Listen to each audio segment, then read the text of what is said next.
Vocês estão prontos para receber a palavra de Deus? Eu quero que você abra a sua Bíblia na segunda carta de Paulo aos Coríntios, no capítulo 4, e nós vamos ler a partir do verso 16 até o 18. Segunda carta de Paulo aos Coríntios, capítulo 4, do 16 ao 18. Não pretendo falar novidades nesse lugar hoje, especialmente para os da casa, mas espero ser um instrumento de Deus para despertar seu coração. Há momentos onde, por meio do ensino, nós ajudamos as pessoas a compreender princípios. Há momentos onde, por meio da pregação, a gente empurra elas a praticar aquilo que elas já conhecem. Eu espero combinar um pouco das duas coisas hoje, de pregação e ensino. Segundo aos Coríntios, capítulo 4, de 16 a 18, diz: por isso não desanimamos. Pelo contrário, mesmo que o nosso ser exterior se desgaste, o nosso ser interior se renova dia a dia. Porque a nossa leve e momentânea tribulação produz para nós um eterno peso de glória, acima de toda comparação. Na medida em que não olhamos para as coisas que se veem, mas para as que não se veem.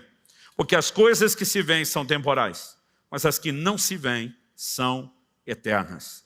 Meu Deus, declaramos plena dependência no Senhor, na ação do Teu Espírito Santo nesse lugar. Nós oramos que não apenas a Tua palavra flua, provocando e despertando fé no coração do Teu povo, mas nós oramos por um ambiente profético, com a marca do sobrenatural. Declaramos que este é um ambiente de curas, de milagres, milagres de provisão, milagres de restauração familiar. Declaramos que este é um ambiente onde o destino profético de muitos será destravado. Declaramos que este é um ambiente de céus abertos e de intervenção angelical, para a glória de Deus, em nome de Jesus. Amém. Bom, o apóstolo Paulo fala sobre não desanimar. E de vez em quando eu digo, que um dia alguém me perguntou, é possível chegar a esse ponto de ser indesanimável? E de acordo com a declaração de Paulo, é possível viver acima do desânimo. E ele ainda diz, pelo contrário. O contrário de desanimar é você se manter muito animado. É a despeito de qualquer circunstância você se mover de forma diferenciada. Ele vai falar de uma tribulação que ele chama de leve e momentânea. Mas ele fala também de um peso de glória. E quando você tem de um lado a expressão peso e do outro a expressão leve, é porque Paulo está fazendo alusão à balança romana. Aquela onde o peso padrão estava num prato e no outro se colocava, até que se equilibrasse aquilo que você queria entender pelo padrão. Ele diz que tribulações não pesam no prato, são leves, porque são momentâneas. Mas do lado de lá tem um peso de glória que é eterno, não é momentâneo, não é passageiro, pesa mais. E ele começa a nos ensinar como descompensar essa balança. Quando os momentos de tribulação chegam, ele diz, na medida em que não olhamos para as coisas que se veem, mas para as que não se veem. Porque as que se veem são temporais, mas as que não se veem são eternas. Há uma atitude que você pode voluntária, intencionalmente escolher, adotar no seu estilo de vida, é onde você coloca os seus olhos. Eu quero ter uma conversa sobre fé e eu quero intitular essa mensagem hoje de Olhos de Fé. Aos 15 anos de idade, cheio do Espírito Santo, meu coração gritava pelo sobrenatural. Encontrava dentro de mim, em algum lugar, encontrava assim aquela harmonia, aquele coro com grito de Gideão, que é feito das maravilhas que nos contaram nossos pais. Eu era aquele tipo de gente que eu amava ler história de avivamento, biografia dos homens e mulheres de Deus que tiveram experiências com o Senhor, mas eu dizia, Senhor, eu não quero viver só da história do passado e da história dos outros. Eu quero experimentar na minha vida aquilo que o Senhor pode. O Senhor não mudou, o Senhor ainda é o mesmo. Ainda que as experiências não sejam exatamente iguais, eu posso ter as minhas próprias, que outros também não vão ter, e eu tinha uma fome por isso. E eu fui muito despertado por um livro, que eu parei de contar quantas vezes eu li na de número 17. Com certeza eu li mais de 20 vezes esse livro, chamado Vinho Novo é Melhor. É a biografia de um sul-africano chamado Robert Tom. E até hoje, a publicação de décadas da Editora Vida tem na contracapa a mesma chamada. Essa é a história de um homem que viu o invisível, acreditava no incrível e recebia o impossível. E eu lembro que um dia alguém falou, olha, parece que você tem uma fome por milagre, leia esse livro, e aquilo me provocou. E eu comecei, de alguma forma, buscar esse caminho. Eu sabia que as manifestações do Espírito Santo são essenciais na nossa vida e em certos ambientes, mas eu descobri que quando você aprende a se mover em fé, você não depende de ter um ambiente profético, você não depende de ter uma pessoa ungida movendo nos dons, você pode acessar diretamente a fonte e trazer o sobrenatural para a sua vida. E eu sei que esse é um ambiente profético e do fluir dos dons, onde muita coisa vai acontecer. Mas você pode ver o da direita, receber, o da esquerda, receber, o da frente, receber, o de trás, receber, e você ficar se questionando, e comigo? Mas se não acontecer nesse ambiente, você pode sair daqui também com o coração não só cheio de fé, mas de entendimento de como você pode acessar o sobrenatural para si mesmo. Então eu comecei a aprender bem cedo a importância de andar em fé. O que o apóstolo Paulo está falando aqui é sobre fé. Se você olhar, por exemplo, o verso 13, nós começamos a ler no 16. No 13 ele diz, tendo, porém, o mesmo espírito de fé, como está escrito, eu criei, por isso falei, também nós cremos e por isso também falamos. Há uma atitude correta, alinhada à ação do Espírito Santo, que é chamado nas Escrituras do Espírito da fé, que pode mudar completamente a minha e a sua caminhada. Mas nós precisamos entender o que é fé. Nós precisamos entender como ela opera. Porque muitas vezes nós estamos tentando crer sem saber exatamente o que é a fé. Eu já vi muito crente na hora da oração fazer cara de fé. É careta. Ele está orando, ele faz força, ele geme, de alguma forma ele tenta externar alguma coisa. Mas a verdade é que eu e você precisamos compreender exatamente o que é a fé e a natureza da fé. Em Hebreus, no capítulo 11, no verso 1, nós temos uma das melhores definições de fé que a própria Escritura apresenta. A fé é a certeza das coisas que se esperam e a convicção das coisas que não se veem.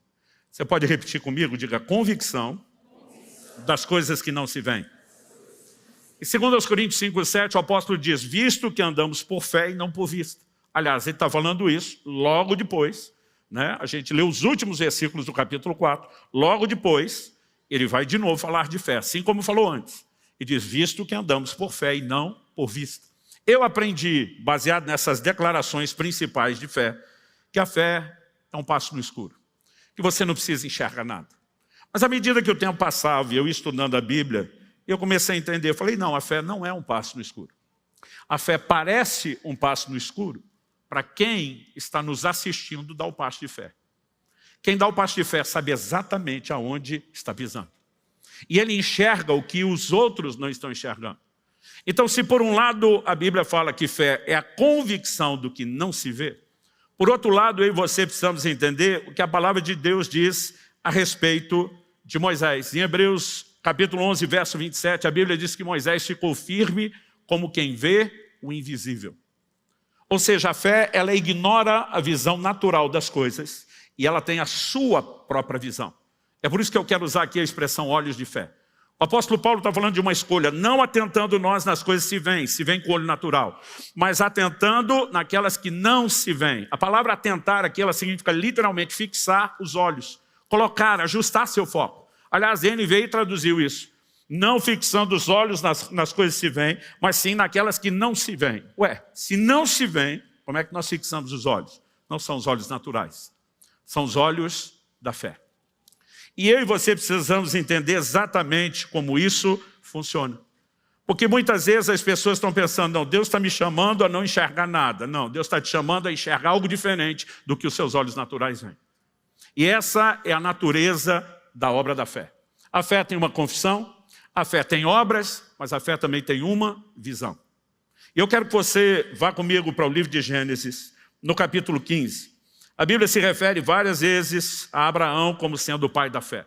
O Novo Testamento apresenta isso. Paulo, escrevendo aos Romanos, escrevendo aos Gálatas, ele vai falar a respeito de Abraão como pai da fé. Na verdade, em Romanos, no capítulo 4, ali nos versos 11 e 12, a Bíblia diz que Abraão deixou pegadas de fé, ou seja, um modelo para que eu e você possamos seguir. Então, Abraão, ele não apenas é uma boa referência, nós podemos olhar para ele da perspectiva do Antigo Testamento e dizer que ele é a referência, e não apenas uma boa referência sobre o que é andar em fé. E a Bíblia nos mostra um momento onde Deus fala com Abraão. Abraão tinha uma promessa. O tempo está passando e as coisas não estão acontecendo.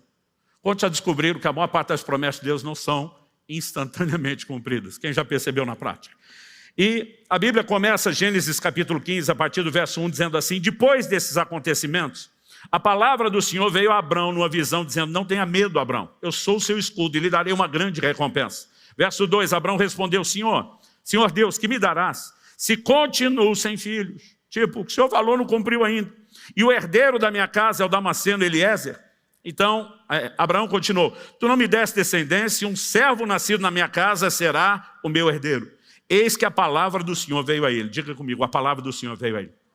Gente, o fundamento da fé é a palavra de Deus. Romanos 10, 17 diz que a fé vem por ouvir e ouvir a palavra. Tem muito crente frustrado, dizendo, eu tentei crer, mas ele inventou o que ele queria crer.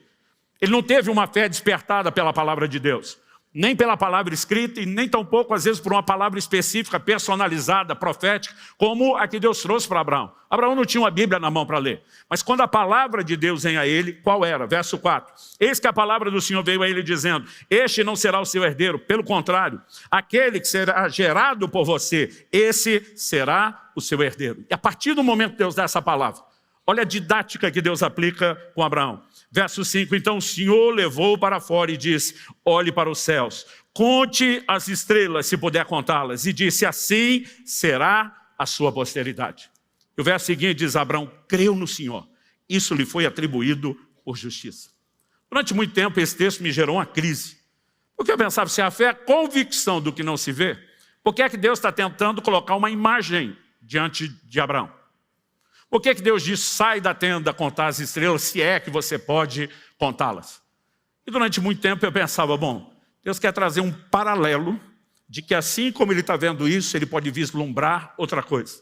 E demorou muito para eu perceber um detalhe. E eu quero que você olhe comigo a sequência. O verso 6 diz que Abraão creu no Senhor, isso lhe foi atribuído por justiça. Deus continua falando, verso 7, o Senhor diz também, eu sou o Senhor que o tirei de Ur dos Caldeus, para lhe dar essa terra como herança. Mas Abraão perguntou ao Senhor, como saberei que vou herdar essa terra? O Senhor respondeu, traga-me uma novilha, uma cabra, um cordeiro, cada qual de 3 anos, uma rolinha e um pombinho. Quando você só lê o verso 9, pode parecer que Deus está pedindo só um sacrifício. Quando você lê o verso 10, você entende que o que está acontecendo aqui, na cultura dos povos antigos do Oriente, é um ritual de aliança. Olha o que diz o verso 10. Abraão trouxe todos esses animais, cortou-os pelo meio e pôs as metades uma diante das outras. Esse é o detalhe, cortar pelo meio, colocar as metades uma diante da outra. Em Jeremias 34, 18, Deus diz assim, farei com os homens que transgrediram a minha aliança e não cumpriram as palavras da aliança que fizeram diante de mim, o mesmo que eles fizeram com o bezerro que cortaram ao meio para passar entre as duas partes. Quando você vê o profeta Jeremias falando da parte de Deus, o rito de aliança, Deus está dizendo, eles cortaram, andaram entre as partes e não cumpriram, eu vou fazer com eles a mesma coisa. Eu vou romper a minha aliança porque eles não sustentaram a deles. Evidente que isso era um rito de aliança. Então, o verso continua e diz assim, as aves, porém, não cortou pelo meio. 11, aves de rapina desciam sobre os cadáveres, porém Abraão as enxotava. Ele está tentando preservar o cenário. E ele diz, eu vou entrar numa aliança com Deus nesse lugar. Agora olha o verso 12. Ao pôr do sol, um profundo sono caiu sobre Abrão, e grande pavor e densas trevas tomaram conta dele.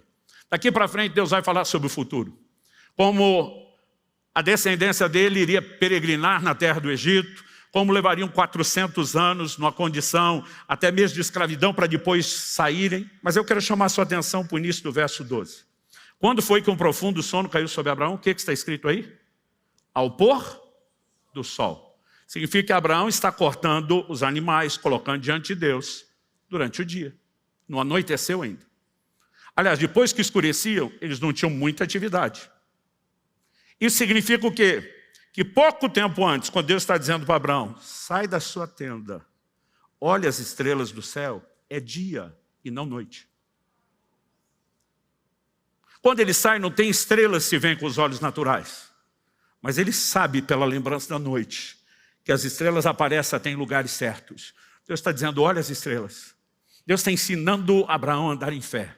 Ele está dizendo, você pode enxergar o que ninguém está enxergando. Eu estou te dando uma palavra. Nesse momento você está enroscado na realidade natural. Eu não tenho descendentes. O meu herdeiro será o meu escravo. Deus diz, não, eu tenho te prometido um descendente. Você terá um descendente. Essa descendência vai multiplicar. Enxergue o que eu estou falando. Olhos de fé significa você visualizar a materialização da promessa antes de que aquilo que Deus prometeu tenha se concretizado. Normalmente nós não vamos entrar no lugar daquilo que Deus tem falado se não passarmos por esse processo. É bonito olhar para Abraão e chamá-lo de o pai da fé. Mas como eu disse, Romanos 4,12 diz que ele deixou pegadas de fé. E há momentos onde eu e você vamos ter que sair de dia da nossa tenda. A ideia é sair da tenda, todo mundo imagina, de noite está dormindo. Mas às vezes o sol durante o dia era tão insuportável que eles precisavam de abrigo e de sombra. Alguém outro dia falou, mas a conversa pode ter começado de manhã, porque essa turma acordava antes do nascer do sol. Falei, é verdade.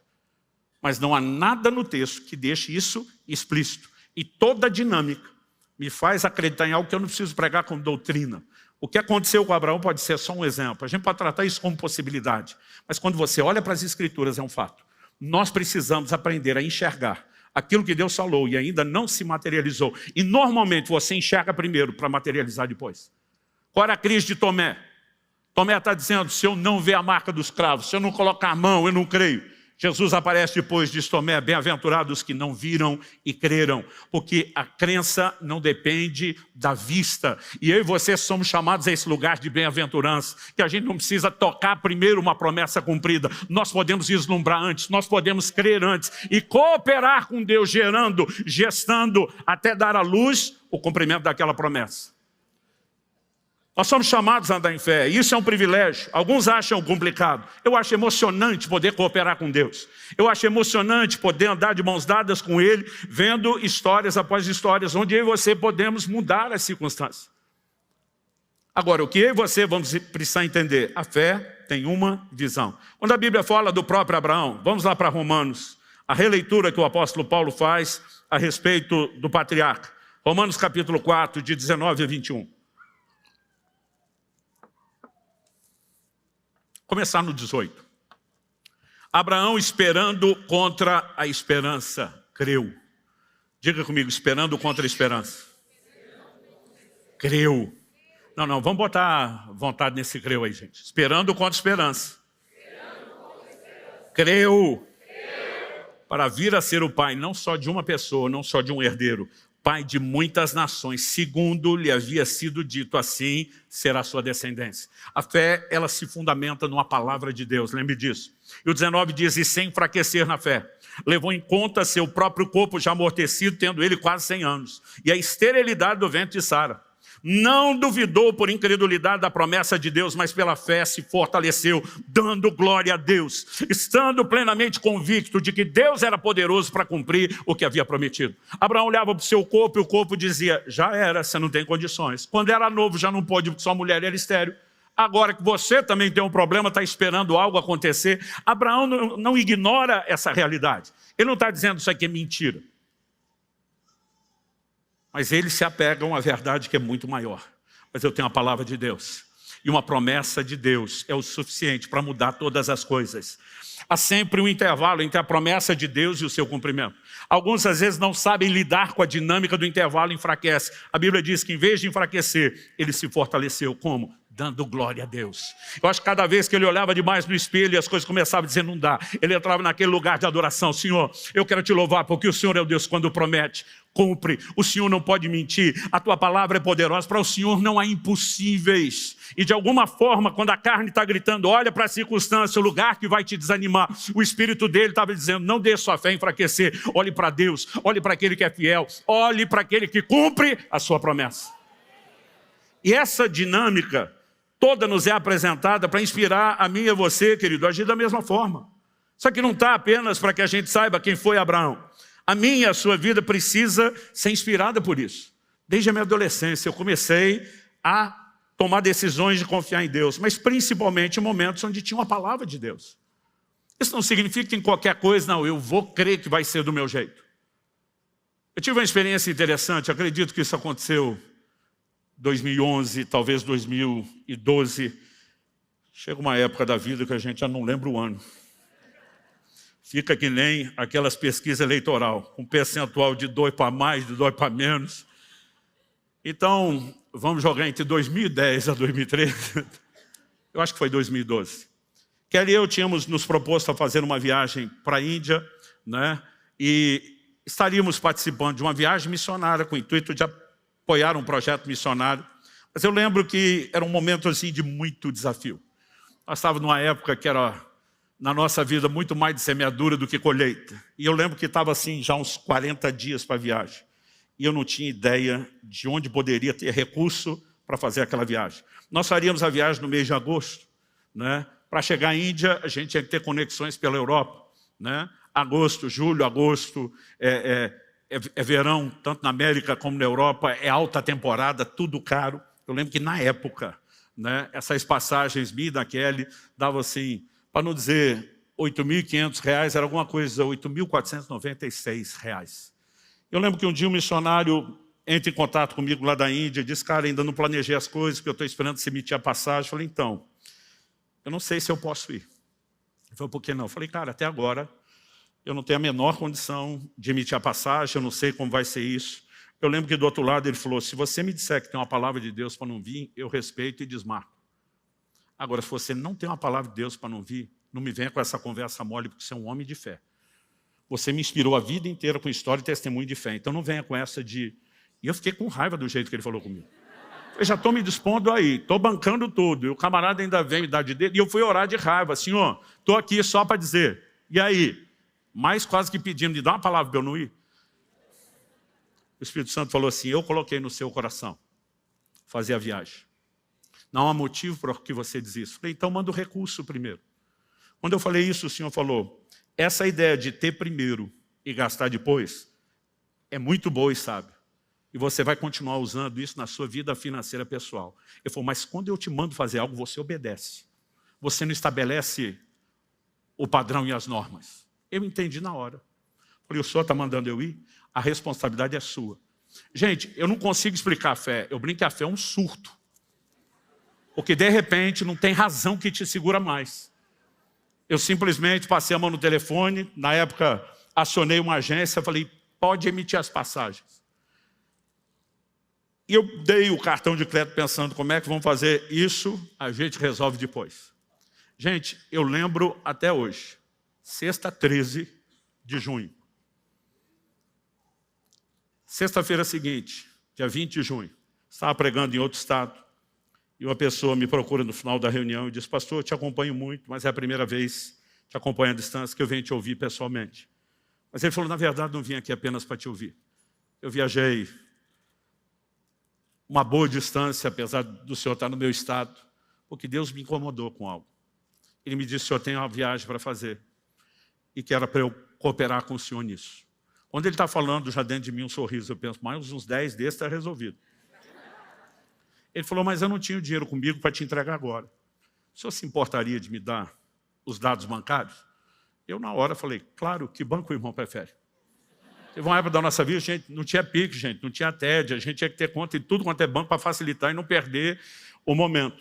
Eu olhei para ele e falei, que banco você prefere? Diz, banco tal seria melhor, está aqui, agência tal, número tal. Ele deixou o contato, o telefone dele comigo, voltei.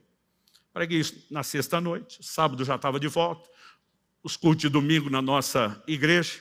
Segunda-feira de manhã, normalmente, período ali, bem antes do almoço, é quando eu tinha sempre meu momento de organização financeira semanal. E quando eu acesso a conta, eu vejo um depósito de R$8.490. Aí eu vou conferir o código da agência onde entrou, era a cidade onde aquele camarada disse. Eu comecei a rir alto. Minha esposa falou o que foi. Falei, as passagens da Índia estão pagas.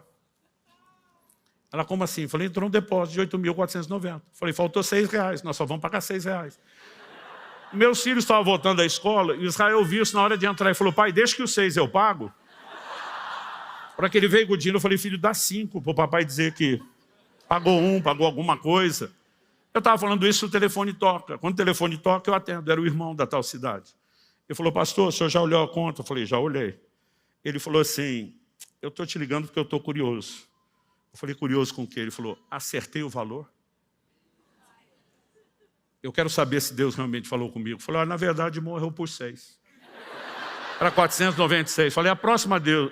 Porque ele falou, Deus me disse não chegava em 8.500. Eu falei, a próxima vez que Deus falar que não chega, arredonda para cima, filho, 8.499.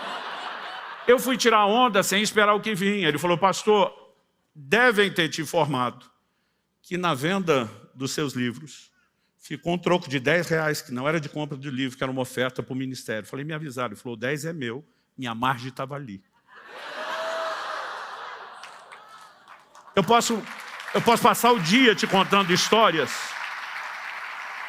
de ver circunstâncias sendo mudadas em algum momento onde você diz, eu não olho para a circunstância, eu vou olhar para aquele que tem falado, que tem prometido, que é fiel, que tem o poder de fazer o que ele quiser. Quando eu desliguei aquele telefone e emiti a passagem, falei para Deus, eu não te ajudo, se puder eu te atrapalho. Falei, eu podia lançar um desafio na igreja, eu tenho vários irmãos que cooperariam comigo. Eu falei, eu não conto essa história para ninguém, eu não vou deixar que ninguém fique sabendo que eu preciso, e se eu puder, eu ainda atrapalho. Porque a fé, ela entra num lugar de convicção. Deus fará. A emoção é que você nunca sabe como e quando. E toda hora tem uma surpresa. Gente, eu acho emocionante andar por fé. Mas quando eu e você entendemos que a fé tem uma visão, isso faz toda a diferença. Você lembra de Números 13 e 14? 12 espias são enviados para observar a terra da promessa. 10 deles voltam com um péssimo relatório, porque eles estavam olhando só a circunstância. A terra é boa, realmente mana leite e mel. Mas, e aí vem a reticência, mas tem gigante. Eles habitam em cidades fortificadas. As cidades fortificadas estão nos altos dos montes.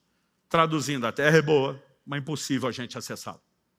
Ué, se nós temos uma promessa, como que seria impossível?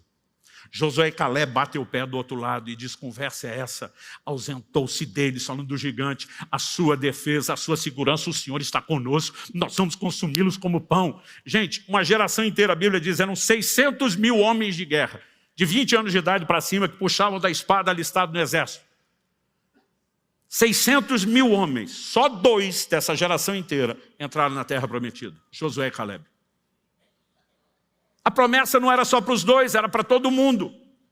Só que Hebreus 3,19 explica, vemos que não puderam entrar por causa da sua incredulidade. A incredulidade, ela anula a concretização da promessa de Deus na vida de qualquer um de nós. Nós precisamos entender que ter uma palavra de Deus não significa que você espera sentado, você interage, você crê, você coopera, você participa. Foi o que Deus disse para o próprio Abraão, Gênesis 18:19. O Senhor diz, eu escolhi para que ele ordene sua casa, seus filhos depois dele, para que guardem o caminho do Senhor, pratiquem a justiça e o juízo, para que o Senhor faça vir sobre Abraão que tem falado a seu respeito. Deus está dizendo, eu prometi, sim, eu vou cumprir, sim, mas você, Abraão, vai ter que fazer a sua parte, porque Deus não costuma trabalhar sozinho. Primeira carta de Paulo a Timóteo, capítulo 1, verso 18, de acordo com as profecias que foram ditas a teu respeito, o combate firmado nelas, o bom combate. Como é que você luta por isso? Você tem um posicionamento, dizer, Deus falou, eu vou crer, eu vou cooperar com Deus. Quando as circunstâncias me apresentarem um cenário diferente, eu me recuso a fixar os olhos nisso, eu vou colocar os olhos naquilo que Deus prometeu. E essa é a forma de você cooperar e lutar junto com Deus para mudar as circunstâncias.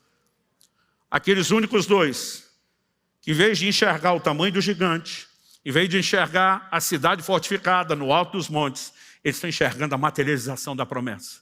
Se do lado de lá tem um inimigo maior, a vitória vai ser ainda maior. Deus está conosco, o que Ele falou vai acontecer. Eles estavam colocando os olhos onde? No cumprimento da promessa. De novo eu repito, gente, não quer dizer que a gente toda hora decide o que quer crer por nós mesmos. Ou precisamos andar em cima daquilo que Deus, pela sua palavra, tem dito de uma maneira clara, que serve para todos nós.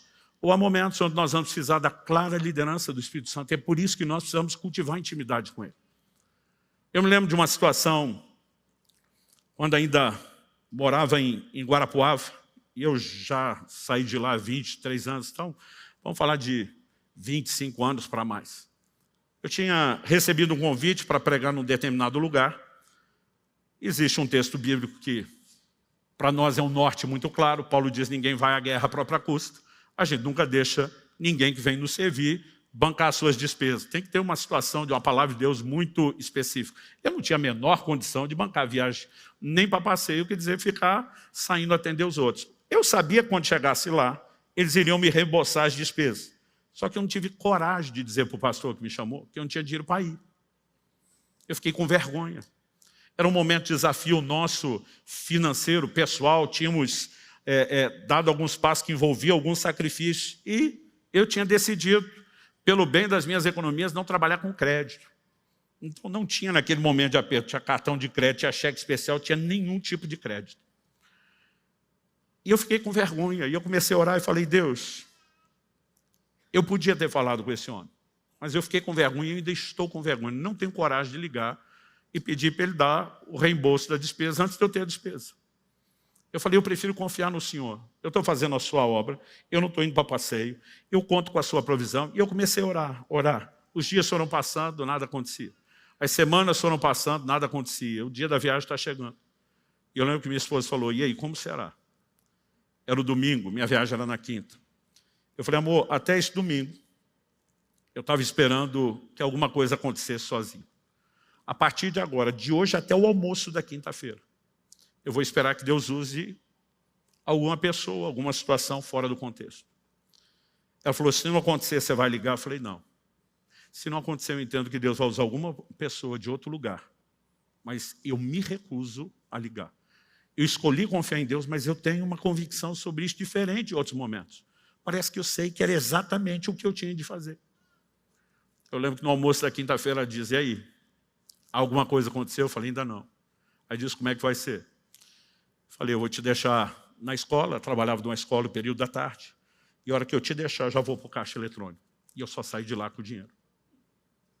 Eu lembro que eu cheguei no banco mais ou menos 1h30, tirei o saldo, 0. A gente brinca que hoje em dia só estar zerado no banco já é prosperidade. Não estando devedor, mas não resolvia meu problema. Falei para Deus, eu vou te dar um tempinho mais, porque eu tenho que resolver umas coisas antes da viagem, daqui a pouco eu volto. Voltei 2 horas, voltei 2h30. Quando cheguei ali já perto das 3, falei para Deus, nem saio mais. Quando estava dando perto de 3 horas, perguntei para um funcionário do banco, falei, paga para ficar tirando saldo impresso aqui? Falei, saldo não, extrato sim. Porque eu já estava com um calhamaço de saldo.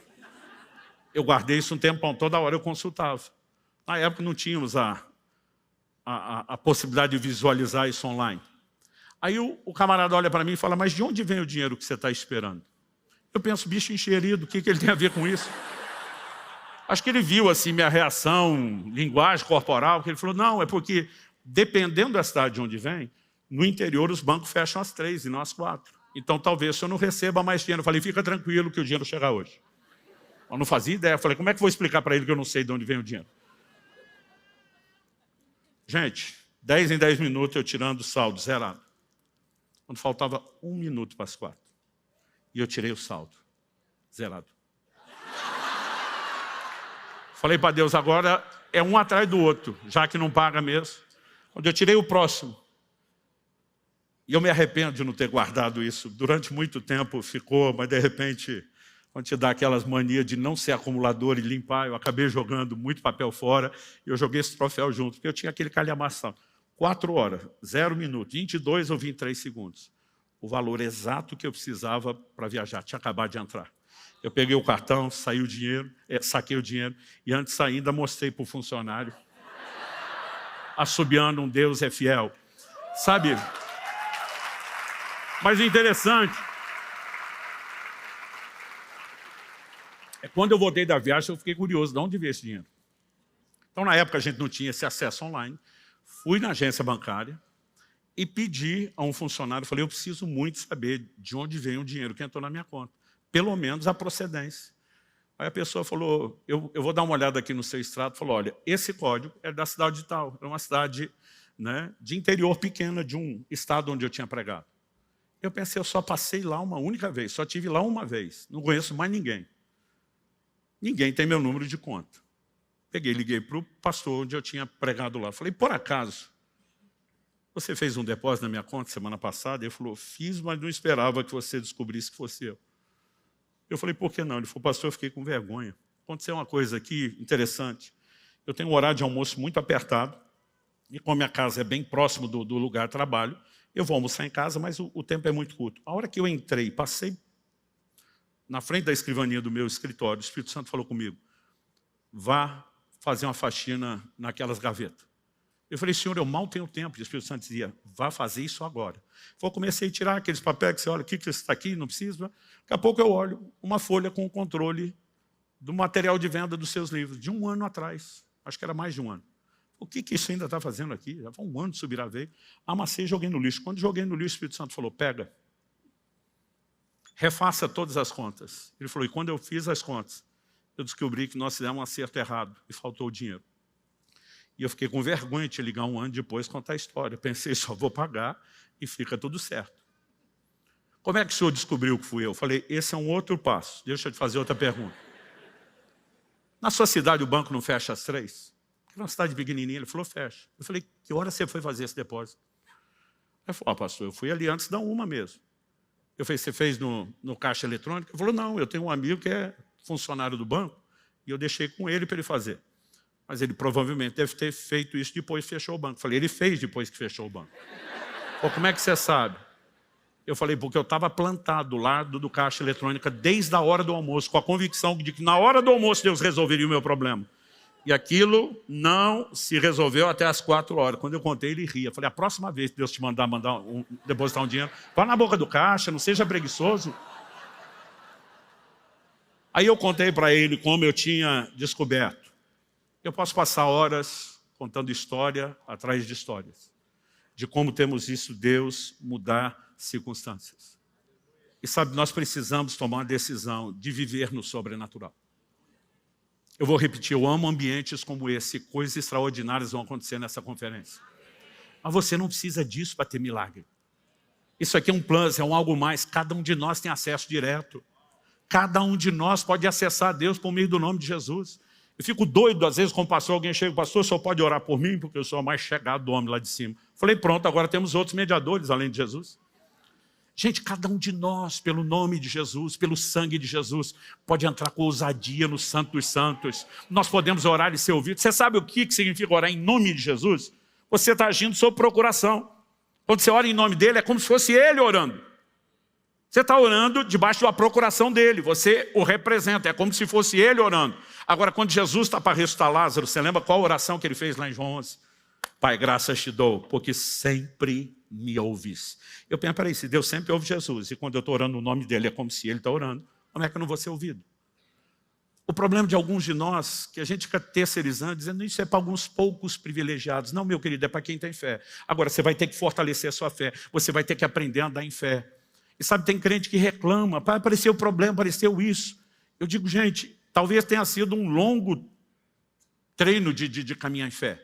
Mas cada vez surge um problema, eu fico pensando, é mais uma chance de ver milagre, é mais uma oportunidade de ver o dedo de Deus, é mais história por currículo de fé. Nós precisamos aprender a acessar o sobrenatural. Quem está entendendo, diga amém.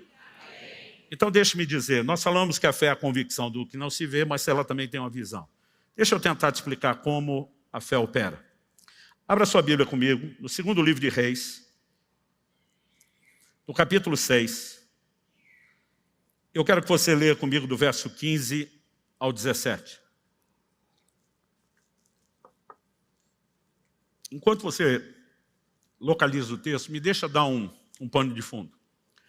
O rei da Síria, que estava em guerra contra Israel, preparou algumas armadilhas contra o exército de Israel. Várias vezes o profeta Eliseu chegou para o rei de Israel e disse, não passe em tal e tal lugar, porque o rei da Síria colocou armadilhas diante de você. Ele ia lá, enviava alguns espiões, reconhecia emboscada e escapava. A Bíblia diz que isso não aconteceu nem 2 nem 3 vezes, ou seja, várias. Daqui a pouco, o rei da Síria tem uma reunião de cúpula com seus oficiais e diz, quem é o delator? Quem que está dando com a língua nos dentes? Quem que está entregando nossos planos para o rei de Israel? Porque não há chance dele escapar de tudo aquilo que a gente está preparando contra ele. Imagina um oficial levantando a mão e dizer, é que eles têm algo lá que o senhor não tem aqui. É um profeta. Esse homem sabe as palavras que você fala no seu quarto de dormir. É ele que está contando. O rei olha, diz, quem é o homem? Diz, é um tal de profeta Eliseu. Descubra onde está. Alguém chega e diz, está em Dotã. E diz, o problema é um homem. Vamos capturar um homem. Um exército inteiro cerca a cidade de Dotã à noite. E amanhece nessas condições. Verso 15 de 2º Reis 6. O servo do homem de Deus levantou-se bem cedo e ao sair, eis que tropas, cavalos e carros de guerra haviam cercado a cidade. Então o moço disse a Eliseu, ai meu senhor, que faremos? Eu brinco que isso aqui é a reprodução exata do monte de crente quando tem problema. Corre para o líder de célula, corre para o discipulador, corre para o... O que nós vamos fazer? Verso 16, ele respondeu, não tenha medo. A tradução da Bíblia, na linguagem de hoje, do pastor Luciano Subirá, versão interior de Minas com Goiás, diz que a resposta dele é, calma rapá. Não é nem rapaz, é rapá. Calma rapá. Ele diz, porque são mais os que estão conosco do que os que estão com eles. Eu imagino o moço do Eliseu olhando em volta, a cidade cercada, aquele monte de gente. Ele olha para o Eliseu, 1, 2, 2, 1. Aquela declaração de Eliseu não faz o menor sentido, porque Eliseu não está falando aquilo baseado nos olhos naturais. Eliseu está falando aquilo baseado no entendimento do plano espiritual. Verso 17. Eliseu orou e disse, Senhor, peço-te que abras os olhos dele para que veja. Que olhos? Os olhos naturais estavam vendo bem, é por isso que ele estava apavorado com o problema. Ele não estava olhando pelos olhos naturais. A Bíblia diz assim, o Senhor abriu os olhos do moço e ele viu que o monte estava cheio de cavalos, carros de fogo ao redor de Eliseu. Era anjo para tudo quanto é lado. Aí ele vê um exército de verdade. Meu amigo, eu não sei como você agiria. Eu gosto de ler a Bíblia e colocando lá dentro da história, me imaginando no lugar desse moço. Nessa hora, enxergando esse exército celestial, eu ficaria macho, valente. Eu já me imaginava até provocando os caras, dando de língua. Vem agora. Agora, o que é que eu e você precisamos entender? Quando o moço vem falando que viu o problema, ele está mentindo? Não. Quando Eliseu diz, ei, fica tranquilo, porque em maior número são os que estão conosco do que os que estão com ele, Eliseu está mentindo? Não. Cada um está falando a verdade, mas cada um está falando a verdade de uma dimensão. O moço vem com a realidade de uma dimensão natural. Eliseu responde falando de uma dimensão espiritual. Em Hebreus, no capítulo 11, no verso 3, a Escritura fala com toda a clareza a respeito de fé. Aliás, eu acho impressionante como tem muita gente querendo andar em fé, estudando pouco o que a Bíblia diz sobre fé. Mas no verso 3 a Bíblia diz, pela fé entendemos que os mundos, algumas traduções apresentam universo. Mas a palavra no grego ali não é cosmos, que é a palavra traduzida para o universo. A palavra ali é aionos, dimensões. Por isso, várias traduções optaram pela expressão os mundos. Foram criados pela palavra de Deus. Agora, preste atenção. De maneira que o visível veio a existir das coisas que não são visíveis. Os mundos foram criados. Mundo espiritual, mundo natural. Agora, mundo espiritual vem primeiro. Mundo natural vem depois. Tudo que existe e é visível aos nossos olhos foi criado a partir do que é invisível. Isso significa o quê? Que o mundo invisível é mais real do que o natural, porque foi ele que deu origem ao natural. O problema é porque está fora da dimensão dos sentidos, a gente não toma consciência da realidade dele. E aqui está o nosso problema. Eu já vi muito pregador de fé tentando encorajar as pessoas, mas às vezes usando uma nomenclatura, uma linguagem errada. Essa enfermidade no seu corpo não é verdade, é mentira, porque a Bíblia diz outra coisa. Eu imagino o cara lá, mentira o quê? Está doendo. Eu que estou sentindo. Como que é mentira? Não é que é mentira, mas é uma realidade natural. Agora, essa é a única realidade a qual você está confinado a conviver? Não. Você tem uma outra realidade no plano espiritual, que são promessas de Deus. Eu sou o Senhor que te sara. Você tem declarações no plano espiritual que não precisam necessariamente estar em linha com o natural. Então, no livro de Romanos, o apóstolo Paulo vai dizer, seja Deus verdadeiro e todo homem mentiroso. Ele não está com isso querendo dizer que a realidade natural é mentirosa. Mas entre a natural e a de Deus, ele está dizendo, eu deixo a de Deus prevalecer, porque a realidade do plano espiritual, ela pode entrar e mudar o mundo natural. Agora, a realidade do mundo natural, ela não muda o espiritual. Às vezes ela nos bloqueia, ela nos impede de acessar, mas não muda a realidade do lado de lá. Então, olha o que Paulo estava falando em 2 Coríntios, o texto que nós lemos. Não fixando os olhos nas coisas que se veem, mas sim nas que não se veem. Ele diz, as que se veem são passageiras. Qualquer circunstância natural, gente, é sujeita a mudança, é temporal. Outra tradução, inclusive, diz isso, são temporais. Hoje você pode estar mais quebrado que arroz de terceira. Naquele estado se chama a mulher de meu bem, o banco confisca, de tão endividado. Amanhã você pode estar testemunhando como virou o jogo, virou a mesa e está nadando de braçada na provisão. Porque as circunstâncias mudam. Hoje você pode estar lutando com a condição de enfermidade, amanhã você pode estar testemunhando sua cura e restauração física. Hoje você pode estar diante de um problema familiar e amanhã você pode estar contando a história de como Deus mudou isso tudo. Porque as circunstâncias mudam. Mas o inverso também é verdadeiro. Hoje tu pode estar nadando na grana e amanhã vai estar tendo que lidar com a escassez. Hoje você pode estar bem de saúde, amanhã vai estar numa batalha, né, buscando recuperação dela. Hoje a família pode estar bem, uma crise pode estar instalada amanhã. Porque qualquer circunstância, boa ou ruim, é transitória. Mas se ela é transitória, de ruim pode melhorar, se de melhor pode piorar, também pode depois inverter de novo. Isso aqui é instável. Agora, no plano espiritual, nós temos verdades absolutas. Porque aquilo que Deus fala aquilo que Deus fala não muda. Então, qual é o grande segredo da operação da fé? Eu gosto de dizer que a fé é uma espécie de portal entre os dois mundos. E aí você está aqui no mundo natural. E você, em vez de começar a olhar só essa realidade, você ativa a fé. E pela fé um portal se abre. E você começa a enxergar a realidade do lado de lá. Mas a fé não te dá apenas a capacidade de enxergar além do portal. Ela te permite passar pelo portal, agarrar a realidade do plano espiritual do lado de cá, trazê-la pelo portal e suplementar sobre o natural e mudar a realidade do reino natural. Aquele moço chega e diz, a situação está ruim. Eliseu diz para você que só está vendo natural. E aí Eliseu diz, Senhor, abre os olhos desse menino. Ele nunca vai entender se ele não vê aquilo que eu estou vendo. Deixa eu te dizer, pessoas que mudam realidade são pessoas que enxergam o que os outros não estão enxergando. Agora, nós precisamos estar afinados com Deus. Seja olhar para a palavra no momento de crise, ou seja, buscar de Deus uma palavra e uma direção no momento de crise, porque isso será o fundamento da nossa fé. A gente não vê milagre, é pelo que você fala, eu quero viver milagre hoje, eu decido viver milagre hoje. Não, tem algo que impulsiona a sua fé, é uma palavra de Deus. Então, em momentos de crise, a gente não tem que ser emocional. Mesmo em momentos onde talvez precisamos de respostas contundentes, você não pode reagir só de forma emocional. A Bíblia diz que Jesus chega em Jerusalém, dá uma olhada no templo, vê, examina tudo, vai dormir. No dia seguinte, ele volta com a zorrague para virar a mesa dos cambistas. Ele não fez isso no impulso emocional. E ele volta com a palavra de Deus, está escrito. Minha casa será casa de oração, vocês transformaram num covil. Ele pensou, ele raciocinou, ele refletiu. E vamos lembrar que ele está agindo como homem. E ele vem baseado, posicionado. Eu vou andar na palavra de Deus. É assim que funciona.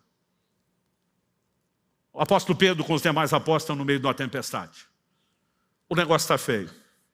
A Bíblia diz que eles saíram antes de anoitecer. Então tem que ser antes das 6. A Bíblia diz, na 4ª vigília da noite, Jesus vem ao encontro deles. A noite tinha 4 vigílias, às 12 horas da noite, de 3 horas. Primeira vigília, das 6 às 9. Segunda vigília, das 9 à meia-noite. Terceira vigília, da meia-noite às 3. Então Jesus vem em algum momento entre 3 e 6 da manhã. Pode ter sido 3h30, pode ser 4, 4h30, 5h30. Então eles estão no mínimo 9 horas remando. E o pior, só chegaram na metade do lago, que era tão grande que eles chamavam de Mar da Galileia. 11 quilômetros de distância, o ponto da travessia lateral. O ruim de estar na metade é que se você desistir, você tem o mesmo trabalho do que continuar. Mas a Bíblia diz que Jesus vem andando sobre as águas. Agora imagina, gente, noite de chuva, não é noite de lua, de estrelas, é noite escura.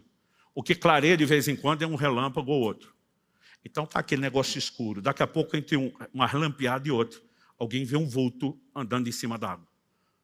Qual seria a sua reação? A maioria de nós já estaria dizendo, está amarrado em nome de Jesus. O sangue de Jesus tem poder. A Bíblia diz que eles gritaram apavorados, dizendo, é um fantasma. Você já percebeu que a maioria de nós está sempre esperando notícia ruim?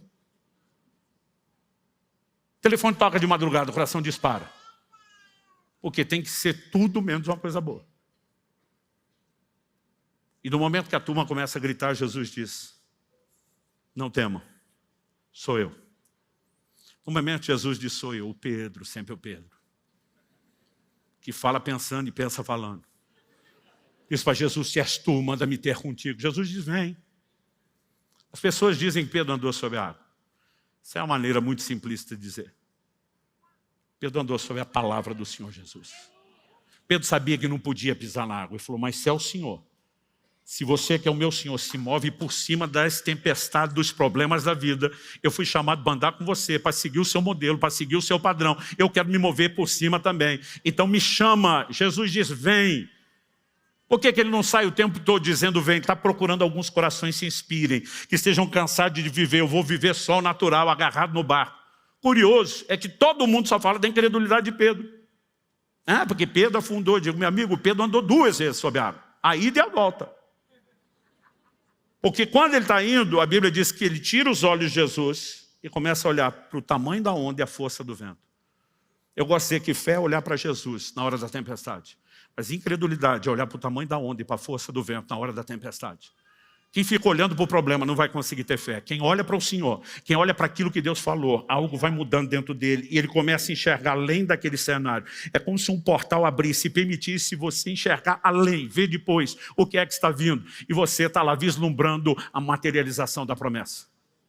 Alguém um dia falou para mim, você é muito empolgado com o futuro. Estávamos falando lá atrás. E quando dizíamos, seríamos milhares de pessoas, que tocaríamos nações e veríamos a ação de Deus. E quem nos chamava de doido, de maluco, de empolgado, de megalomaníaco. Mas dizia, o senhor é um pouco empolgadinho. Eu lembro que eu falei para um, usando a frase que eu ouvi de alguém, nem lembro quem. Eu falei, eu vi o futuro, gostei do que vi e decidi viver lá antes de chegar lá. Sabe, a fé é isso. Você enxerga aquilo que Deus vai mudar e você começa a ser norteado por aquilo.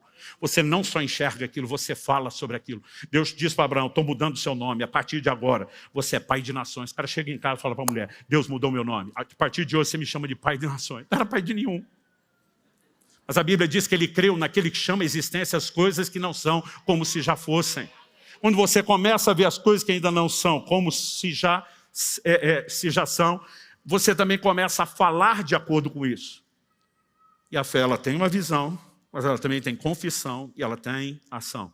E a gente consegue abrir esse portal e mudar circunstâncias.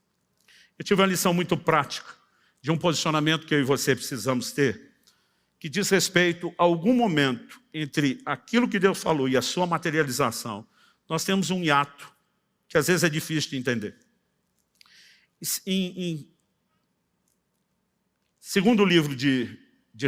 Primeiro livro de Reis, no capítulo 17, a Bíblia diz que o profeta Elias, ele está sendo cuidado por Deus de uma forma sobrenatural. Ele anuncia uma seca que dura 3 anos e meio. Junto com a seca, pela falta de chuva, não há colheita, vem escassez, vem fome. Ele está sendo perseguido, pelo rei Acabe e a rainha Jezabel, e Deus precisa escondê-lo. E no verso 3 de 1 Reis 17, Deus diz, saia daqui, vá para o leste. Esconda-se junto ao ribeiro de Querite, nas imediações do Jordão. Eu disse, esconde, vai salvar a sua vida. Só que Deus diz para ele, você beberá a água do ribeiro, e eu ordenei aos corvos que sustentem você naquele lugar. Pensa num negócio insano. É o primeiro registro do sistema delivery, de entrega de comida na história que você tem, está aqui. O Senhor disse, você vai ficar de boa no esconderijo, e os meus covoboys vão, na hora certa, entregar a comida para você. E você bebe da água do ribeiro. E ele está lá. Só que o verso 7 diz, passado alguns dias, o ribeiro secou, que não chovia sobre a terra. Os corvos continuam trazendo comida, mas não tem mais água. Agora, gente, Deus abrir fonte, onde não tem água, no Antigo Testamento, é milagre ordinário, já não é nem extraordinário, do tanto que você tem. Não era a coisa mais complicada. No verso 8, a Bíblia diz, veio a palavra do Senhor Elias dizendo, levante-se, vá a Sarepta, que pertence a Sidom, fique por ali. Ali ordenei a uma viúva que dê comida para você. Ordenei. Não sei o que soa para você, mas na minha cabeça simplesmente está dizendo, está tudo certo e resolvido. Conjugação passada, pretérito. Já dei ordens. Eu, no lugar do Elias, sairia dizendo, está tudo resolvido. Ele chega e encontra a viúva. Mas quando encontra a viúva, descobre que a viúva tem condição de cuidar nem dela. A mulher explica para ele que quer fazer a última refeição, tipo a saideira. Ela diz, olha, meu filho, vamos comer a última e depois disso nós vamos morrer. Mas Deus está dizendo, eu já ordenei. Quando Elias chega e vê que ainda não aconteceu nada, ele não bota em xeque o que Deus falou. Ele diz, não aconteceu ainda. Mas se está determinado por Deus, não tem chance de não acontecer. E só tem um jeito dessa mulher ser a fonte de provisão que Deus disse que ela seria na minha vida. Primeiro eu preciso empurrá-la para o milagre. E Elias chama essa mulher para fazer uma loucura. Ele diz, vai e faz o que você falou, o rango, a comida. Mas traz primeiro para mim, depois para você. E ele dá uma palavra, e ele diz para ela de uma maneira muito clara, no verso 14, porque assim diz o Senhor Deus de Israel, a farinha da panela não acabará, O azeite do jarro não faltará até o dia em que o Senhor fizer chover sobre a terra.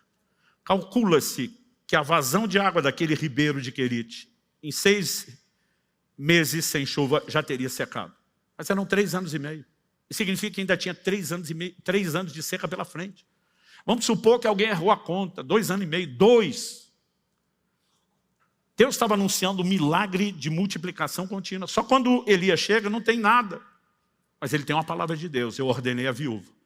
Então, se está ordenado, já está provisionado, decidido, resolvido no plano natural. O negócio é só materializar, escoar para o lado de cá.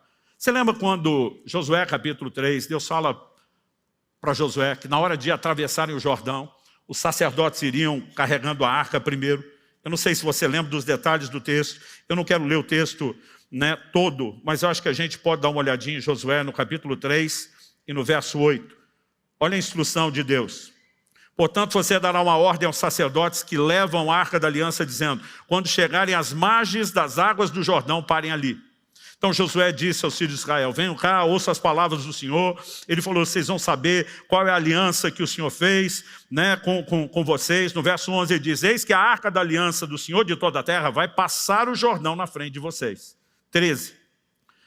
Quando as plantas dos pés dos sacerdotes que levam a arca do Senhor, o Senhor Deus, o Senhor de toda a terra, tocarem as águas, elas serão cortadas. A saber, as águas que vêm de cima se amontoarão. Quando é que elas seriam cortadas? Quando os sacerdotes colocassem a planta dos pés nas águas. E aí lá vem os sacerdotes. E quando eles colocam a planta dos pés nas águas, Deus que prometeu cumpre o que Ele prometeu. E Ele cortou as águas. O problema é que a Bíblia diz que as águas foram cortadas numa cidade chamada Adã, 30 quilômetros acima do ponto onde eles estão passando. E no momento que eles botam a planta, Deus cortou. Só que ninguém viu nada. Eu imagino um sacerdote olhando para o outro. E deixa-me dar uma palavra para os líderes que estão presentes aqui. Não adianta você querer levar o povo para um lugar que você ainda não entrou. Nós temos que ser os primeiros a entrar. Nós temos que ser o primeiro a pisar, os primeiros a acreditar. E as pessoas vão vir conosco. Agora, ficar esperando que o povo entre para você e depois, talvez você precisa pensar se está no lugar certo, liderando ou não as pessoas. Mas quando eles pisam, não dá para continuar. Cortou ou não cortou? Todo mundo está dizendo: Deus disse que ia cortar, mas nós não estamos vendo. Mas Ele falou. Ele falou. E daqui a pouco as águas começam a baixar. Eu não sei por que Deus faz isso. Ele podia ter cortado na frente deles. Mas de vez em quando Deus sai de um jeito. Eu não falei que ia cortar, você só confia e espera. Às vezes leva um tempo entre o corte das águas e até que elas escoem para que a gente passe. Mas mesmo quando nós estamos esperando, nós não estamos esperando acontecer. Nós estamos esperando materializar o que já aconteceu. Essa é a dinâmica da fé e de como ela opera. Quem está entendendo? Eu tive uma lição muito prática sobre isso no início dos anos 2000. Deve ter sido ali, não foi 2000, no máximo 2001. Eu acho que foi no final do ano 2000. Eu acabei contraindo uma hepatite, provavelmente pelo hábito pastoral de tomar chimarrão em todo lugar que passava. E eu lembro que aquilo realmente foi um baque. Demorou para entender que era uma hepatite, porque eu tinha feito viagens antes disso, tanto para a Amazônia como para a África, e a hepatite toca o fígado, mas a malária também. Então eu tinha muitos dos sintomas de malária, e até que aparecesse a icterícia, aquele amarelão na pele e nos olhos, e eu conseguisse ter o resultado do exame, a gente estava naquela expectativa, né? O que será? Quando veio a notícia que era hepatite, me deu até um alívio. Porque ouvindo o relato de alguns, inclusive o pastor ali que está aqui, que foi anos missionário em Angola, teve pelo menos umas 40 crises de malária, me deu um desespero de pensar na possibilidade de ter que lidar com aquilo. Então, quando veio a notícia que era uma hepatite, para mim foi mais alívio, parecia mais boa notícia do que ruim. Só que o médico disse: pastor, seu fígado está virado numa gelatina e o senhor precisa de repouso, não tem outro tratamento. Ele falou: se o senhor não parar a sua agenda, não parar a viagem, eu venho com a polícia te internar e sua mulher está do meu lado. Ele falou: na igreja manda o senhor, aqui mando eu. Eu falei: sim, senhor. Pensei, estou correndo demais, vai ser bom dar uma parada. Agora, imperativo, depois de uma semana, gente, não aguenta mais ficar parado. Ele descansou tudo de uma vez. E eu comecei a ficar inquieto. Eu dizia: meu Deus, a igreja está vivendo o melhor momento. Mas não é só eu. Eu comecei a olhar, cada pastor estava enfrentando algo diferente, tudo ao mesmo tempo. E eu fiz um comentário. Falei, só pode ser coisa do diabo tentando parar a gente. Quando eu fiz o comentário na oração, eu não consigo te explicar, meus olhos se abriram. E eu tive um claro discernimento de que eu estava debaixo de ataque, como todos os outros colegas. Então, eu não estou dizendo, querido, que nós nunca vamos lidar naturalmente com situações de enfermidade, que não possa ter repouso, que não possa ter o tratamento, que não possa se fazer as coisas de forma natural. Aliás, o que eu mais venho pregando ultimamente sobre o cuidado do corpo é para não espiritualizar demais. Agora, naquele momento, quando eu discerni que era de fato o inimigo tentando nos parar, algo dentro de mim se indignou. E eu falei, Deus, quem governa a minha vida é o Senhor. Quem prevalece o sobrenatural na minha vida é o Senhor. Não é o reino das trevas. Eu não vou aceitar isso. E eu escolhi. Eu falei, eu vou andar no lugar de fé que eu sei que funciona. Eu passei 2 dias inteiros confessando tudo quanto é texto da Bíblia sobre cura, né? Tudo quanto é promessa, tudo quanto é declaração de fé. E lá ia eu, bendiz a minha alma ao Senhor, não se esqueça de nenhum só dos seus benefícios, Salmo 103. Ele quem perdoa todas as tuas iniquidades, mas é Ele quem sara todas as tuas enfermidades. Aí eu pulava de salmo, enviou a sua palavra, e a Bíblia inteira, 2 dias sem parar. O dia inteiro. E eu não sei se alguém já tentou ficar confessando texto bíblico de uma realidade que não mudou 2 dias. Parece uma eternidade.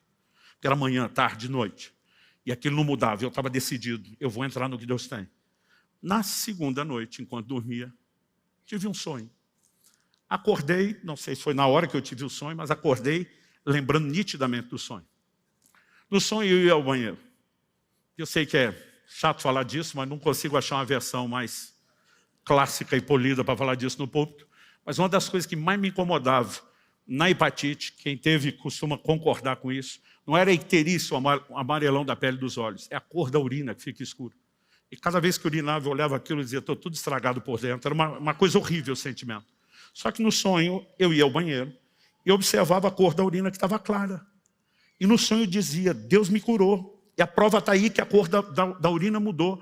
Nesse momento, eu acordo com aquela lembrança vívida, eu dou glória a Deus na cama.